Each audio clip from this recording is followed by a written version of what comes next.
ulug' aqiqani endi ziyofat. Ziyofatda birinchisi mehmon kelib turgan xonadonga, mehmonlar kelib turgan xonadonga balo kelmaydi.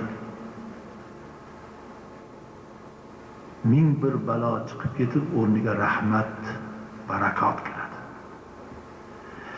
Ikkinchi, mehmonni duosi mustajob bo'ladi. Ayniqsa musofir mehmonlarni.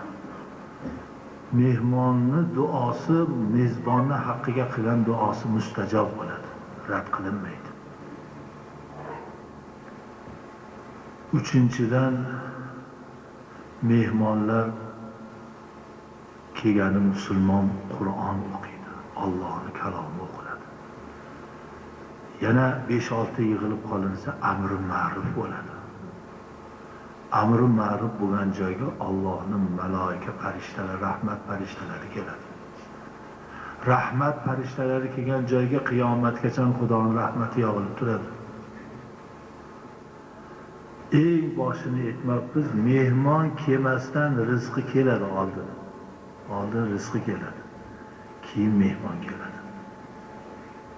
Alloh taolo egam o'shancha mana mehmontorchilikni va anfiqu mimma razaqnakum, sizlarni rizqlantirib turgan ne'matlarimizdan sizlar ham bering, yediring, kiydiring.